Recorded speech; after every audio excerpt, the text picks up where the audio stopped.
Nós vamos estudar nessa noite sobre a parábola do joio e do trigo, que está lá em Mateus capítulo 13, versículo 24 até o 29. Queria que você acompanhasse comigo, está lá. A palavra do Senhor diz o seguinte, 24. Outra parábola lhes propôs, dizendo: o reino de Deus, o reino dos céus é semelhante a um homem que semeou uma boa semente no seu campo. Mas, enquanto os homens dormiam, veio o inimigo dele, semeou o joio no meio do trigo e retirou-se. E quando a erva cresceu e produziu fruto, apareceu também o joio. Então, vindo os servos do dono da casa, lhe disseram: Senhor, não semeaste boa semente no campo, no teu campo? De onde vem, pois, o joio? Ele, porém, lhe respondeu: um inimigo fez isso. Mas os servos lhe perguntaram: queres que vamos e arranquemos o joio? Não, replicou ele, para que ao separar o joio, não arranqueis também com ele o trigo. Deixa-os crescer juntos até a colheita, e no tempo da colheita direi aos ceifeiros: ajuntai primeiro o joio, atai-o em feixes para ser queimado, mas o trigo recolhei-o no meu celeiro. Então, é importante que tenhamos cuidado aqui com a interpretação da parábola, porque a gente tem ouvido falar muitas coisas, várias ideias, vários pensamentos, que as pessoas, ao lerem isso, começam a deduzir que, talvez isso seja isso, talvez isso aqui seja aquilo, mas uma regra da hermenêutica, uma regra que nós não podemos violar nunca, é buscar saber exatamente o que o autor original queria dizer, queria comunicar com aquela mensagem. Quem é o autor original? Jesus. E interessante que nós podemos claramente aqui saber qual é a interpretação da parábola. A gente não precisa adivinhar. A palavra de Deus diz que os adivinhadores não herdarão o reino de Deus. Amém? Glória a Deus. Então, nós não precisamos fazer isso.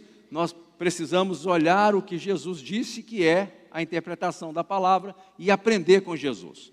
E aí a gente começa a ler agora no versículo 36, e o versículo 36 diz o seguinte: então, despedindo as multidões, o Senhor sempre comunicava as verdades aos seus discípulos, e o Senhor hoje comunica a discípulos aqui, glória a Deus.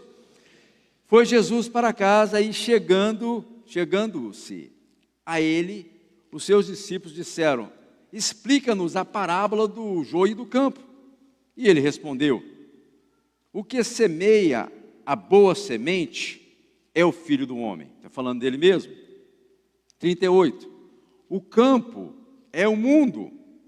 A boa semente são os filhos do reino, e o joio são os filhos do maligno. 39.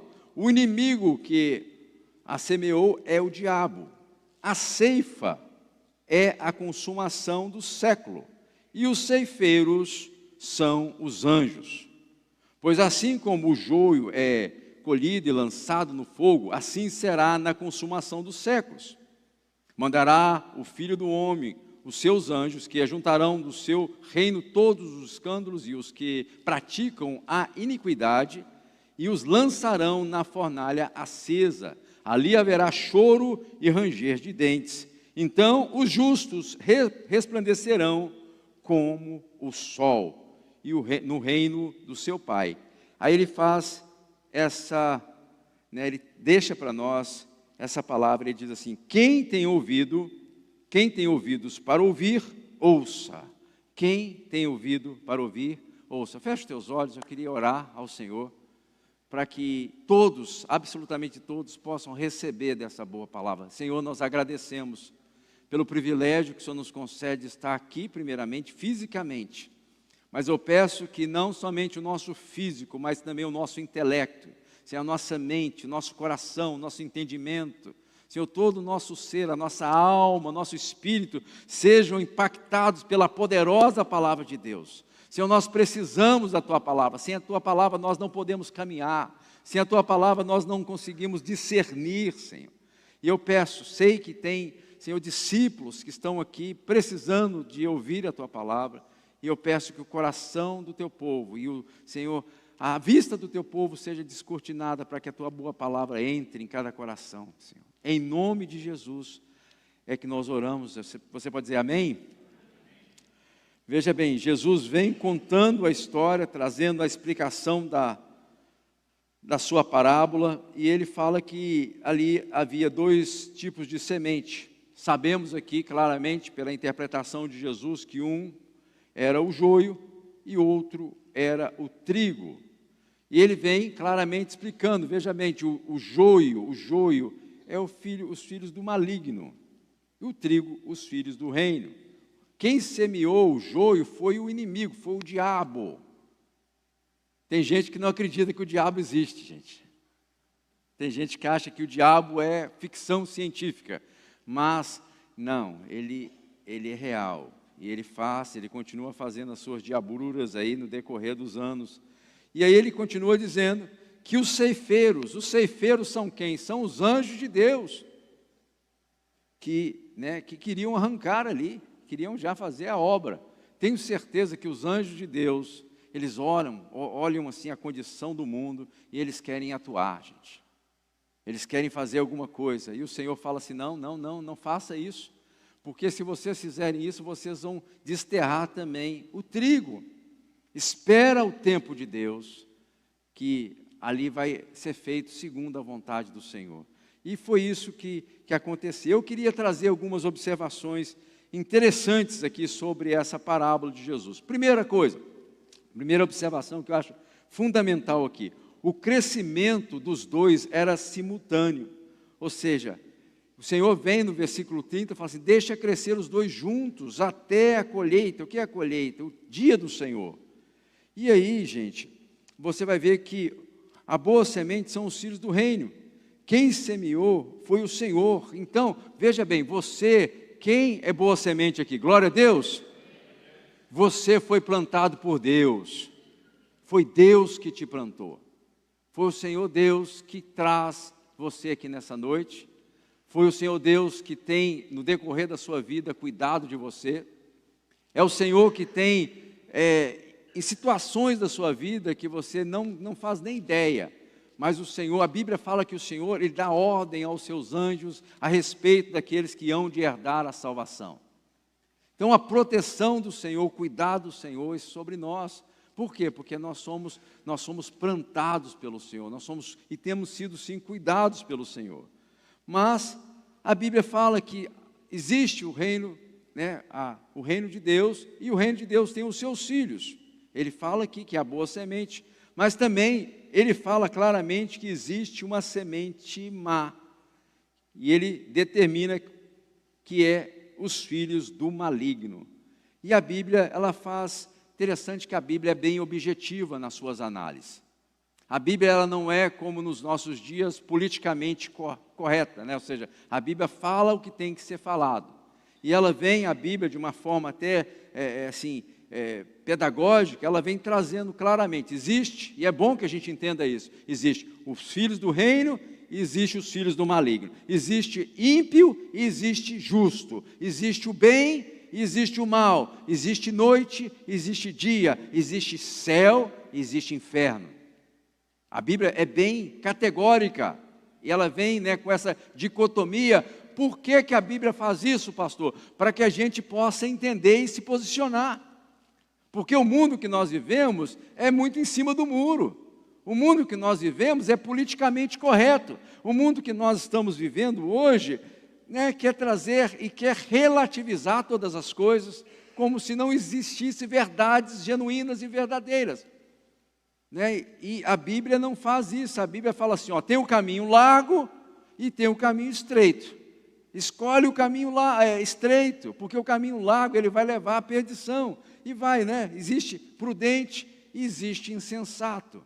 A Bíblia é bem clara para trazer esse tipo de proposta, para que nós, que somos os ouvintes, possamos nos posicionar a respeito daquilo que é ministrado pelo Senhor. Quando nós vamos lá no Salmo 1, o Senhor faz a distinção claramente. Gostaria que colocasse, por favor, o Salmo 1, salmo muito interessante, e você vê como é que a Bíblia faz esse tipo de distinção entre os filhos do maligno e os filhos de Deus, entre aqueles que são ímpios e aqueles que andam com Deus, que eles chamam de justo. Bem-aventurado é um homem que não anda no conselho dos ímpios, e não se detém no caminho dos pecadores, nem se assenta na roda dos escarnecedores. Antes, o seu prazer está no Senhor, e na sua lei, na sua palavra, medita de dia e de noite. Aí ele faz uma promessa, ele fala, aqueles que assim procedem, ele é como a árvore plantada junto à corrente de águas, que no devido tempo dá o seu fruto, cuja folhagem não murcha, e tudo o que ele faz, ele será bem sucedido. E agora ele começa a trazer o quadro dos ímpios, dos filhos das trevas, dos filhos do maligno. E ele fala assim, os ímpios não são assim, são porém como a palha que o vento dispersa. Por isso, os perversos não prevalecerão no juízo, nem os pecadores na congregação dos justos, pois o Senhor conhece o caminho dos justos, mas o caminho dos ímpios perecerá. Sério, mas muito didático, muito informativo para aqueles que querem se aproximar de Deus. Deus, ele não anda nessa ambivalência, nessa confusão que o mundo nos apresenta nesses dias. Se você ouvir o que o mundo diz, você vai pensar que todos estão andando com Deus, todos pertencem a Deus, todos, de uma certa forma, eles receberão a benevolência de Deus. E não é verdade isso. A verdade é que existe um tempo determinado que Deus ministra. Eu digo que o Senhor Jesus morre com os braços abertos no Calvário, dizendo assim, vinde a mim todos vós que estáis cansados e sobrecarregados, e eu vos aliviarei. Aí ele fala mais, aprendei de mim, porque eu sou manso e humilde de coração. Vocês vão achar descanso para a vossa alma. Então, você vê que Jesus e a mensagem do Evangelho, a mensagem bíblica é muito inclusiva, ela está chamando as pessoas para que possa estar, mas é claro que o Senhor, o dono do reino, o dono da vida, ele tem os seus parâmetros, ele tem os seus critérios, e ele vem apresentar para nós isso.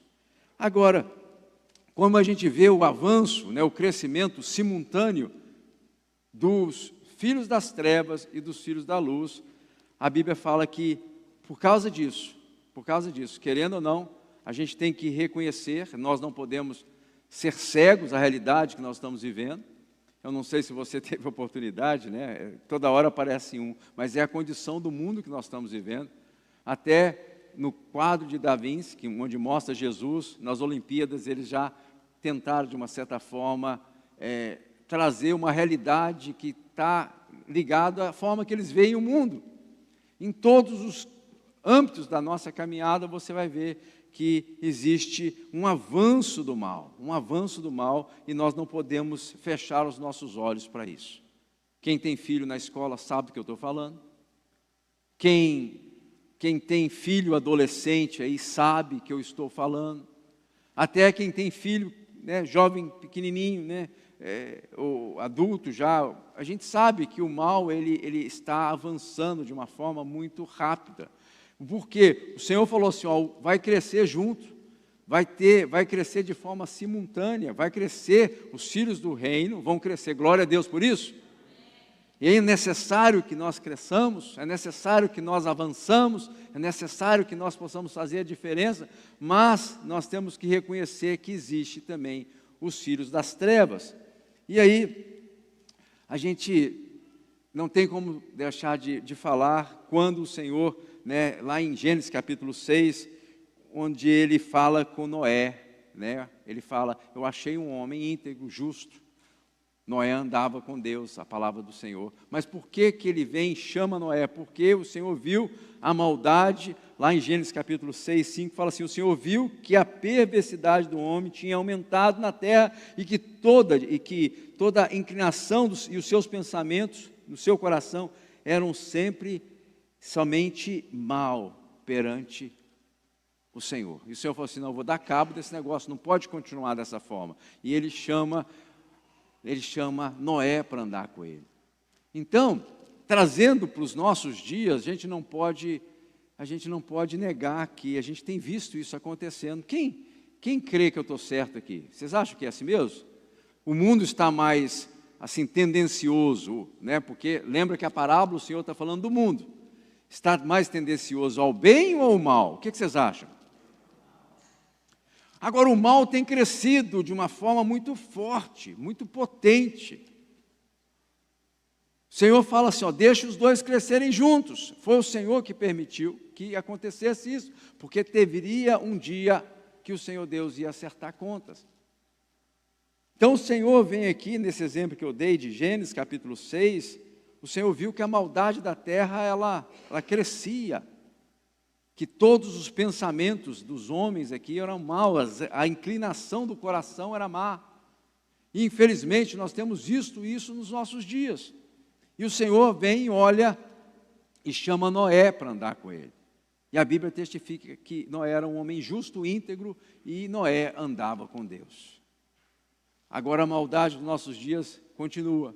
E eu tenho certeza que o Senhor nessa noite, presta atenção no que eu vou falar, o Senhor está buscando homens e mulheres retas, íntegras e que andam com Deus. Eu queria saber se tem gente aqui dessa forma nessa noite. Tem gente disposta a andar com Deus, porque nós não vamos pautar a nossa vida no que está acontecendo lá fora. Nós não vamos nos moldar aquilo que o mundo quer colocar que nós nos moldemos. Nós vamos andar com Deus, nós vamos andar nos caminhos do Senhor. E o desafio maior que nós temos é não permitir que a maldade que está estabelecida entre no nosso coração. Romanos capítulo 12, 21 diz assim: não deixem vencer o mal, mas vençam o mal com o bem. E toda hora a gente está no trânsito, com certeza, você já teve a oportunidade de sair da sua casa, né? Você vai para o seu trabalho, você vai lá, faz, né? Tudo tem que ser feito dentro dos conformes, aí você sai de casa, você já pega um filho do maligno. Me lembro um dia que foi um dia tão gostoso na presença de Deus. Já viu aqueles dias que é gostoso na presença de Deus? Tem dia que a gente faz por obediência. Quem identifica o que eu estou falando aqui? Mas tem dia que a glória de Deus vem, parece que a presença do Senhor está ali com a gente, e a gente sai assim, né? Aí eu fui trabalhar naquele dia, e aí quando eu estava virando na esquina da minha casa, um lugar assim bem que às vezes acontecem os acidentes, e ali, naquele momento, veio um carro. E eu vi que ele me dá uma pancada, ou seja, ele conseguiu desviar, mas aí ele não somente desviou, ele parou e me xingou. Já viu? Alguém já foi xingado aqui no trânsito? Xingou, só falou, xingou, e falou, e apontou. Os dedos, você sabe o negócio dos dedos ali, aquela ira, você vê aquela ira daquele sujeito. Mas eu estava tão assim na presença de Deus, que aí ele xingava e eu abençoava, ele xingava e eu abençoava, e o cara não estava entendendo, não, foi, arrumei um doido, deixa eu ir embora. Por quê? Porque a presença de Deus faz toda a diferença, e a gente não pode permitir, né, ser vencido pelo mal. E foi isso que Paulo vem aqui esclarecendo. Ele fala assim, afasta-se de toda forma de mal. O mundo, a gente está vendo que o maligno está crescendo, nós estamos, né, nós podemos reconhecer que o maligno tem avançado, né, é verdade, mas nós que somos servos do Deus vivo, nós que servimos a Deus, quem serve a Deus aqui nessa noite? Nós não podemos ser vencidos pelo mal, nós não podemos fazer o que o mundo está fazendo, nós não podemos nos adaptar ao sistema que está muitas vezes querendo, né, implantar os seus conceitos no povo de Deus. Nós somos, né, semente de Deus, glória a Deus, nós somos plantados pelo Senhor, nós estamos aqui porque o Senhor mesmo fez essa obra. e a gente precisa nos posicionar. Agora, a nossa dificuldade, eu vejo assim, quando fala-se desse assunto bem e mal, a nossa dificuldade é o tal de discernir, muitas vezes. Quando você olha o joio, o trigo, é impressionante como é parecido. Impressionante. Você, assim, visualmente, não tem como saber qual que é um e qual que é outro. Você vê a mesma coisa, assim, esse é joio, não, esse aqui é o trigo. Agora tem uma diferença. Sabe qual a diferença? Quando você pega os dois assim, sem saber qual que é um, qual que é outro, um tem fruto. Há uns anos atrás eu tive a oportunidade de visitar Israel com a minha filha. Minha filha, ela fez 2 anos de Bible School, e ali ela convidou um dos seus pais para estar com ela ali. E nós fomos numa excursão e eu tive o prazer de visitar Nazaré, foi a cidade que Jesus cresceu. E lá em Nazaré tem um lugar que se chama Nazaré Village, que é exatamente o lugar ali que faz uma réplica do que acontecia nos dias de Jesus. Então você vai ver ali várias móveis, forma que era feita a agricultura. Então tem uma parte ali que fala justamente como eles tratavam o trigo. Muito interessante. Como é que eles faziam? Eles tinham uma roda de madeira, e ali eles reproduziram isso, e ali tinha um lugar, né, redondo assim, de um solo bem duro, e ali eles jogavam o trigo ali, e ali passava sempre um animal rodando com aquela roda de metal, e o animal também puxava uma tábua cheia de pregos assim. E ali, o que acontecia? Depois daquilo, eles pegavam e colocavam numa peneira, e ali jogavam a peneira, né, o trigo, a palha voava, mas o trigo ficava, ou seja, a semente do trigo ficava. A única forma que nós podemos reconhecer ou diferenciar entre o trigo e o joio é que o trigo ele produz, ele tem semente, enquanto o joio não tem. Eu tenho certeza, né, quando eu estou falando aqui, ministrando o seu coração, o Senhor te chamou para dar fruto, glória a Deus. Por quê? Porque você é joio? Não, porque você é trigo, porque você foi plantado pelo Senhor, porque você está aqui, porque o Senhor Deus tem te moldado, tem cuidado de você. Agora, é importante que a gente venha diferenciar, e quais são as diferenças, como que nós vamos aprender a discernir entre um e outro? Porque um produz e o outro não produz, um dá fruto e o outro não dá fruto. Aparentemente parece a mesma coisa, mas na realidade não é. Quais são as verdades que nós aprendemos com essa parábola? Primeira coisa, gente, primeira coisa, eu queria que você prestasse bem atenção. O Senhor, Ele nos chama para que nós possamos ocupar espaço. Você vê que na parábola aqui, os dois cresceram juntos, né? E os anjos queriam arrancar, os ceifeiros, o Senhor falou, não, deixa crescer junto. A igreja tem uma função importantíssima no mundo atual que nós vivemos. Você tem uma função muito importante. Você não foi, de forma nenhuma, tirado do império das trevas, né, e transferido para o reino do Senhor Jesus, para o reino do Filho do seu amor, para que você pudesse somente olhar o que está acontecendo. Você foi chamado e você foi comprado por alto preço para que a sua vida fosse usada por Deus, a fim de proclamar a virtude daquele que te chamou das trevas para a sua maravilhosa luz. Deus, quando Ele te viu, Ele falou assim, aí está o meu servo. Quando ela te viu, quando o Senhor te viu, Ele falou assim, aí está a minha serva. Ele não chama as pessoas por chamar, Ele chama as pessoas para capacitar. Ele chama as pessoas para enviar. Ele chama as pessoas para encher com o seu espírito. Ele chama as pessoas para que elas possam estar, né, absorvendo aquilo que Ele tem para cada um de nós e que nós nos tornemos instrumento dEle para que outros também possam conhecer a verdade. Então, é muito sério, nós somos chamados para ocupar espaço Nós somos chamados para ser bênção na vida das pessoas, porque o mal cresce onde a igreja se cala. Sabia disso? Se a igreja se calar, o mal começa a florescer. Interessante isso. Quem tem jardim aqui sabe do que eu estou falando. Para cuidar das plantas dá um trabalho absurdo, mas as ervas, elas começam a surgir assim, a gente não sabe de onde.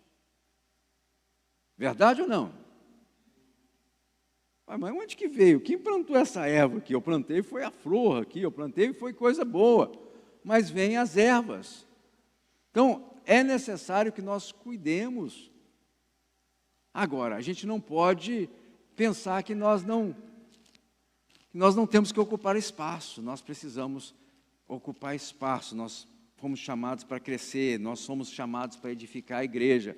Lá em Mateus capítulo 16, versículo 18, a palavra do Senhor diz assim: edificarei a minha igreja e as portas do inferno não vai prevalecer contra ela. Então, gente, existe uma necessidade da gente assumir aquilo que Deus colocou nas nossas mãos. Ele vem e fala assim, eu vou dar a chave do reino dos céus para vocês. Para a igreja. Quem é a igreja aqui? Se você é igreja, automaticamente você tem a chave. Não existe igreja sem chave. Não existe igreja que anda sem poder conectar o céu com a terra e a terra com o céu. Foi Deus que traz na palavra dele sobre isso.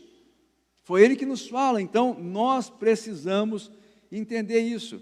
Devemos lutar, contra todo tipo de derrotismo, todo tipo de desânimo. Nós somos a igreja do Deus vivo. Glória a Deus por isso. A igreja do Deus vivo, a chave do inferno, o Senhor Deus tirou da mão do capeta, do diabo, e nós temos autoridade, porque o Senhor Deus nos deu autoridade. E a gente não pode permitir o mal crescendo de uma forma tão radical e nós não sermos o instrumento de Deus para parar, falar assim, não, até aqui parou. Famílias sendo destruídas, porque não tem um homem ou uma mulher de Deus com entendimento, fala assim, não, o Senhor me deu a chave, o Senhor me deu autoridade, eu tenho em nome de Jesus, sim, a condição, não no meu mérito, mas no mérito de Cristo, de falar, até aqui chegamos, esse negócio não vai continuar da forma que está. Quem está crendo como eu estou crendo? Glória a Deus. Senão o mal vai invadindo, gente. O joio vai tomando conta da nossa casa. As ideias são assim forjadas no nosso nariz. Alguém tem que bater de frente e falar assim, não, aqui não vai acontecer isso aqui. A palavra do Senhor diz lá em João capítulo 3, 8, no lado B do versículo, fala assim, para isso se manifestou o Filho de Deus. Para quê? Para destruir as obras do diabo. Gente, se o Filho de Deus, quem serve o Senhor Jesus aqui? Então, se o Filho de Deus está destruindo as obras do diabo, eu e você, como servos dele, nós também devemos engajar na destruição das obras do diabo. Primeiro na minha vida, depois na vida da minha casa, da minha família, e depois naqueles que são os próximos, aqueles que estão próximos de mim. É claro que a gente não pode ficar a ver navios, olhando para ver no que vai dar. Talvez derrotados, pensando, não, o mal é mal, a maldade se espalhou sobre a terra, não tem nada que a gente possa fazer, um derrotismo, uma ideia assim de desânimo, isso não pode acontecer conosco. A palavra do Senhor diz que Deus, Ele envia Jesus, lá em Atos capítulo 10, versículo 38, fala assim, como Deus ungiu a Jesus de Nazaré com o Espírito Santo e com poder, o qual andou por toda parte, fazendo o bem e curando todo oprimido do diabo. Por quê? Porque Deus era com ele. Ou seja, a obra do Senhor sempre foi essa, ela não termina.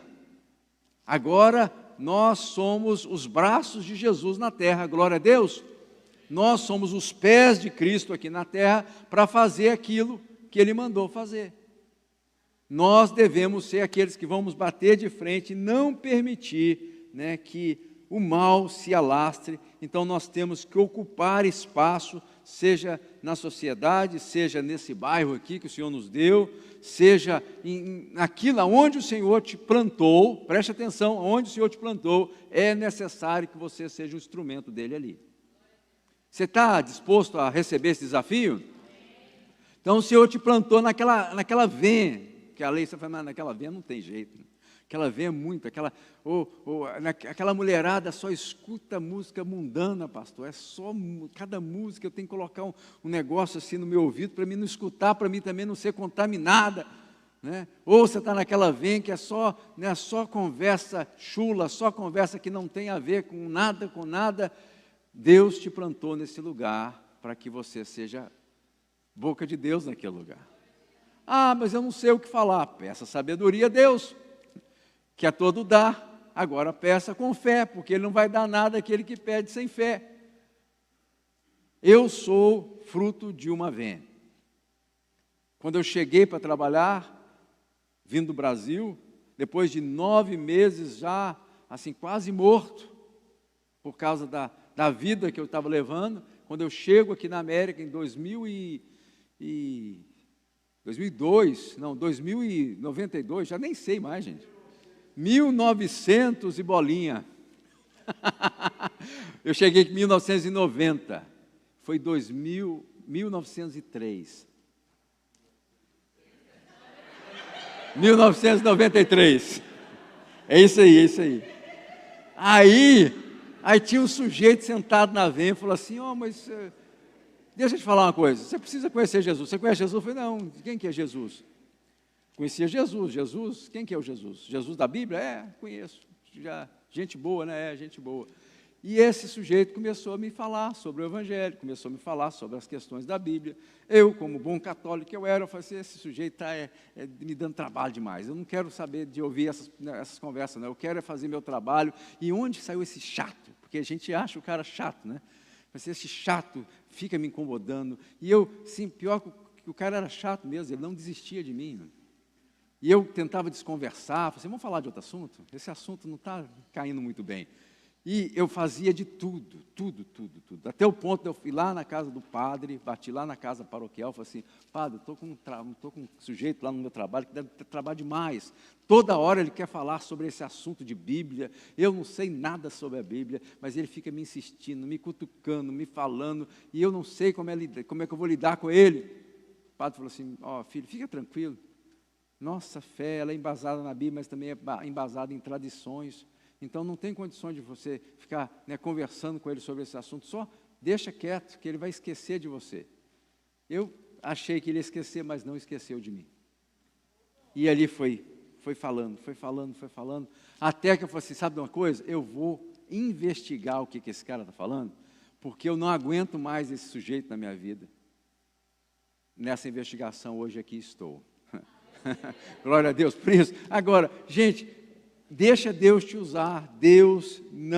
Ele não te chamou somente para você estar ouvindo a palavra, mas para que você seja um praticante da mesma. Tiago diz, resistir o diabo e ele fugirá de vós. Então, como é que nós vamos resistir o diabo? Não é botando lá a ruda lá na sua, uma ruda, colocando assim, abrindo a sua Bíblia lá no Salmo 91, e coloca aquela biblona lá assim, vou resistir o diabo aqui. Não é assim. Você vai resistindo o diabo sendo um instrumento de Deus. Primeiramente você recebe, e aquele que recebe, ele tem condição de entregar. Você vai resistir o diabo andando com Deus. Você vai resistir o diabo não permitindo que o mal se alastre na sua vida e na sua casa. É assim que nós resistimos o diabo. Então, nós temos, fala com o seu irmão do lado aí, fala assim, olha para ele. Nós temos que ocupar espaço. Gente, temos que ocupar espaço. Nós temos que ser influência, nós temos que ser instrumentos de Deus, nós temos que ser boca de Deus, nós temos que fazer a diferença. Eu não posso conceber o crente 007. O que é? Agente secreto. Ninguém sabe que ele é crente. Ninguém sabe. Tem um bom... Fala assim, aquele menino é bonzinho, né? Parece que ele é bonzinho. Mas que bonzinho. Deus não te chamou para ser bonzinho. Deus te chamou para ser boca dele. Se não fosse aquele chato dentro da van, talvez eu não estaria aqui nessa noite. O chato é aquele que ama, ele se preocupa tanto com você, que ele fala. Quando nós não falamos do amor de Deus, nós não falamos de uma coisa boa, quer dizer que nós não amamos as pessoas. Isso tem que mudar. Então, o Senhor te chamou para ocupar espaço. Segunda coisa que nós aprendemos aqui, nós temos que ter cuidado com o nosso próprio coração. Se o mundo já no maligno, nós precisamos, né, olhar o que está acontecendo com o meu coração. Haverá, de fato, um avanço do mal? É fato, nós reconhecemos isso. Agora, nós não vamos achar que existe um equilíbrio. Tem muita gente cristão que pensa que há um equilíbrio de força, né? Que você tem o bom do lado, Deus representa o que é bom, e você tem o mal do outro lado, que é o diabo. Gente, isso aí não é verdade. Vou explicar para vocês. Nós não podemos igualar o inimigo das nossas almas, que é uma criatura caída. Quem já leu a Bíblia toda aqui? Ô, glória, vamos ver, vou tentar outra vez. Quem já leu a Bíblia toda aqui? Oh, poucos, hein? Pode ler a Bíblia, hein, gente? No final da Bíblia, fala que esse inimigo ele vai cair. É só uma questão de tempo. Ele vai para o lago de fogo, que queima. E ele não pode, de forma nenhuma, ser comparado ao nosso Deus.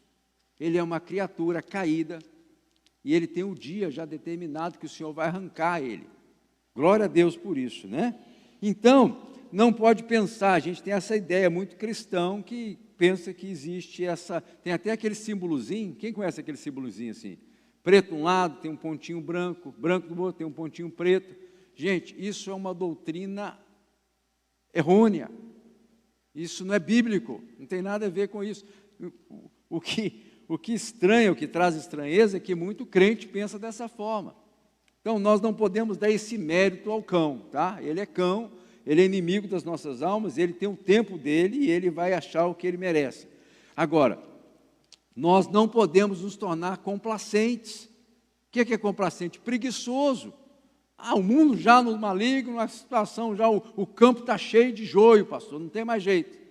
Não tem mais jeito, então eu vou ficar na minha, de boa, vendo o que vai dar. Não, a gente não pode pensar dessa forma, está errado. Se estiver pensando assim, nós não podemos nos tornar confortáveis com a situação, é necessário que a gente fique incomodado. A gente não pode ver o mal crescendo e ficar alheio a isso. Isso deve mexer com a gente. Não, até aqui chegou, não vou permitir que o mal continue na minha casa, o mal continue na minha igreja, o mal continue, né, na vida do meu irmão, do meu amigo. Não, eu sou instrumento de Deus, eu sou a pessoa que Deus escolheu para fazer essa obra, e eu não vou me ficar confortável, não vou me acostumar com essa. E a melhor forma de nós, presta atenção, a melhor forma de nós estarmos enganjados, da forma da gente estar, né, forte no Senhor, é trabalhando na obra de Deus. A Bíblia diz, né, o Senhor, na oração sacerdotal, ele fala assim, eu consumei a obra. Glórias eu te dou, Senhor, porque a obra que o Senhor me deu foi consumada. Ou seja, aquilo que o Senhor me deu para fazer, eu fiz. A palavra do Senhor diz o seguinte, né? Portanto, meus amados irmãos, sejam sempre firmes, sempre inabaláveis, sempre abundantes na obra do Senhor, sabendo que no Senhor, o vosso trabalho não é em vão. Aquilo que nós fazemos em Deus não é em vão. E a melhor forma de nós estarmos enganjados, a melhor forma da gente estar envolvido, a melhor forma de nós estarmos fortes em Deus, é envolvendo com das coisas de Deus. Se eu abrir mão, se eu achar que o mundo jaz no maligno, pastor, nada mais podemos fazer, eu vou cuidar dos meus, eu vou cuidar da minha vida, eu vou deixar que o mundo se exploda. Esse pensamento, ele não é bom, ele não é agradável a Deus. Então, por quê? Porque o nosso próprio coração vai começar a ficar contaminado. Por quê? Porque eu só vou pensar em mim e nos meus.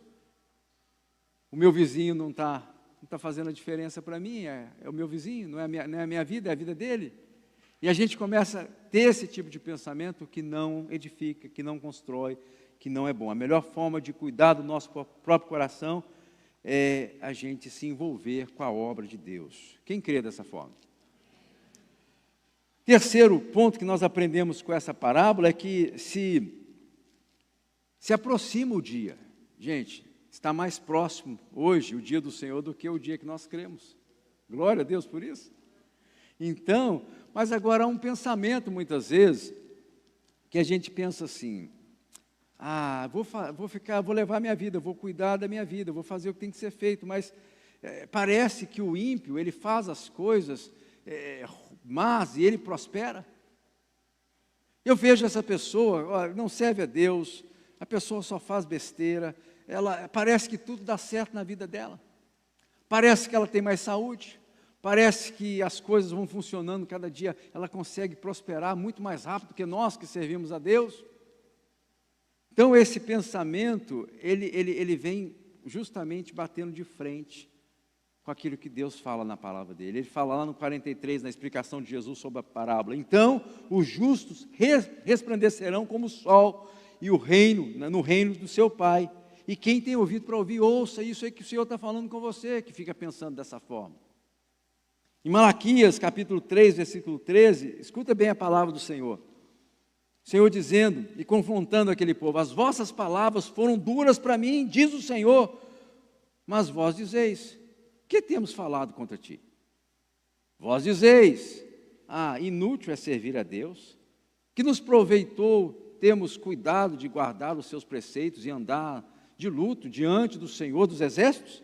Ora, pois nós reputávamos por felizes os soberbos, também os que cometem impiedade e prosperam. Sim, eles tentam o Senhor e escapam. Então, os que temiam ao Senhor falavam uns com os outros nas conversas. O Senhor atentava, prestava atenção e ouvia. Havia um memorial escrito diante dele para os que temem ao Senhor e para os que se lembram do seu nome. Eles serão para mim particular tesouro. Naquele dia que preparei, diz o Senhor dos exércitos, poupá-lo-eis como um homem poupa o seu filho que o serve. 18. Então vereis outra vez a diferença entre o justo e o perverso, o que serve a Deus e o que não serve a Deus. O dia do Senhor virá, que nós vamos experimentar, a Bíblia diz que nós vamos resplandecer como o sol. Isso é importante, pastor? É importante, por quê? Porque isso deve encher o teu coração de esperança, que vale a pena andar com Deus, vale a pena caminhar com o Senhor, vale a pena ser fiel, vale a pena servir ao Senhor com todo o teu coração, com toda a tua alma, com todo o teu entendimento. Nós não estamos brincando de ser igreja, nós estamos andando com Deus com seriedade. Quem testifica? O fato de nós virmos aqui é porque aqui nós nos alimentamos da palavra de Deus, nós adoramos a Deus, mas nós servimos a Deus lá fora. E a gente deve olhar, primeiramente, a obra de Deus na nossa vida, e nós não devemos nos preocupar demasiadamente como esses se preocupavam aqui, em vendo as pessoas prosperar, as pessoas crescendo, e de repente você que serve a Deus, você talvez não verbalize isso, porque é bem duro verbalizar isso, mas lá no íntimo do teu ser, e o Senhor sonda os corações, Ele sabe o que nós pensamos e cogitamos, você talvez cogita: mas servir a Deus, será que está valendo a pena? Será que está valendo a pena fazer isso? Será que está valendo a pena fazer aquilo? Eu quero te dizer, olha para mim aqui, alto e bom tom, vale a pena servir a Deus, vale a pena andar com Deus, vale a pena. Tudo isso que nós fazemos para que nós possamos naquele dia, um dia nós vamos ouvir do Senhor: entra no descanso do teu Senhor, bom servo, boa serva, porque se nós não tivermos essa convicção, se nós não tivermos essa perseverança em andar com Deus, nós vamos permitir que o nosso coração se contamine e nós vamos começar a afrouxar né, a nossa guarda e nós vamos começar a querer fazer aquilo que todo mundo faz. Essa é a tendência do ser humano. Não aconteceu no livro de Juízes? Aquele povo tinha o Senhor, aquele povo tinha Samuel como juiz ali, que trazia da parte do Senhor a palavra de Deus, aquilo que Deus queria para a nação, mas a nação de Israel começou a olhar o povo e falou assim: mas todo mundo tem rei, nós queremos ter um rei também, nós queremos ter um rei, outra coisa, Samuel, esses filhos seus estão andando com Deus direito, não, melhor a gente ter um rei que a gente vai ficar parecendo com as nações. E muitas vezes nós estamos com essa pegada, querendo fazer o que todo mundo está fazendo, mas o Senhor, Ele deixa claramente na palavra dEle que aqueles que se aproximam de Deus, aqueles que andam com Deus, o justo, ele verá, né, a presença de Deus, ele verá a glória de Deus, ele fará parte daquilo que o Senhor tem prometido para nós. Quem recebe? Mas até agora eu só falei do trigo, só falei da boa semente. A parábola de Jesus fala que tinha ali joio. E por que o Senhor não permitiu que os servos dele fossem lá e arrancassem o joio? Por que vocês acham? Sabe por quê? Ele explica, só não faça isso agora. Sabe por que ele não permitiu? Porque todos nós, um dia nós éramos como o joio, tá? Todo dia nós estávamos ali fazendo o que era mal diante dos olhos do Senhor. Nós éramos contrários à obra de Deus, nós éramos contrários à cruz de Cristo. A Bíblia diz que nós éramos inimigos da cruz de Cristo. E o Senhor teve misericórdia de nós. Por que Ele não deixou arrancar fora do templo? Porque o Senhor Deus olhou para nós e falou assim: eu vou salvar esse sujeito aqui. Eu vou salvar essa sujeita ali. A Bíblia diz que Ele nos amou. Deus prova o seu amor para conosco pelo fato de ter Cristo morrido por nós, sendo nós ainda pecadores. Nós estávamos longe de Deus, nós estávamos fazendo o que era mal diante do Senhor, e o Senhor teve misericórdia de nós. Então tem esperança. Você que fala assim: mas eu não ando com Deus, eu acho que eu sou joio. Eu acho só de você pensar isso, eu creio que não é, tá? E a vontade de Deus é que você seja salvo, a vontade de Deus é que você seja liberto, a vontade de Deus é que você seja restaurado. E quando você é restaurado, a sua casa é restaurada. Quando você começa a andar com Deus, a sua família começa a andar com Deus. Quando você começa a andar com Deus, você vê não somente a sua geração, mas a geração dos que estão por vir andando com Deus.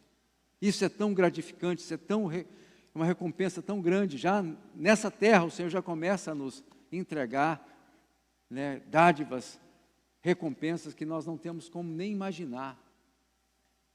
É isso que Deus quer fazer com a sua vida. É isso que Deus quer tratar quando Ele traz as maiores histórias da vida. Ele quer que homens como você, como eu, pessoas simples, possam se dobrar ao senhorio do Senhor.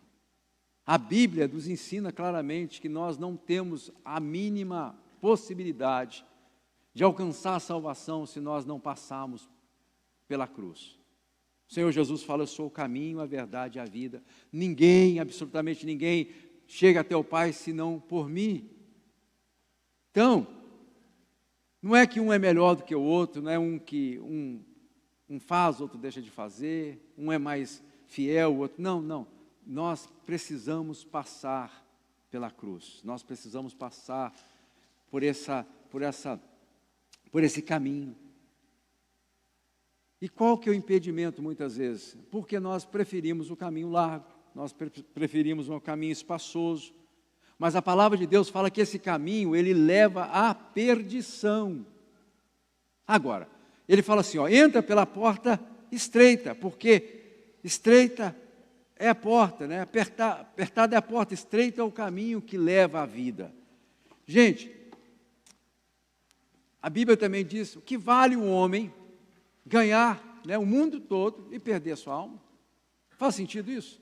Que negociação é essa, gente? Não faz sentido. Então, para nós que servimos a Deus, para nós que já estamos plantados em Deus, nós precisamos de ampliar o nosso espaço, não permitir que o joio venha, tomar conta do mundo, do lugar que nós estamos inseridos. Nós não podemos permitir que isso aconteça. Nós também não podemos permitir que o nosso coração seja contaminado nesse processo. E nós temos que ter sempre a confiança, a esperança que um dia, o dia do Senhor chegará. E nós temos que entender que Deus está escrevendo um memorial sobre a sua vida. As obras que nós estamos fazendo em Deus, elas não são em vão. Então a palavra do Senhor nos urge e nos encoraja para que nós sejamos firmes, inabaláveis e sempre constantes na obra do Senhor. É isso que Deus nos chama para fazer. Agora, pastor, eu não ando com Deus, eu estou aqui talvez pela primeira vez, segunda vez, terceira vez, a minha vida está uma bagunça, a situação. Deus, o Senhor Deus, está te chamando para que a sua vida seja transformada, que a sua vida seja completamente modificada. E o único que tem o poder e a autoridade para fazer isso é Deus. Isso não acontece pelo mérito humano, isso acontece pelo poder de Deus. E eu queria convidar você a ficar de pé em nome de Jesus. Nós vamos, enquanto a equipe de louvor canta essa música aqui, ministra a nossa vida, eu queria que você pudesse dedicar esse tempo, você fechasse os teus olhos e que você permitisse o Espírito Santo de Deus falar com você.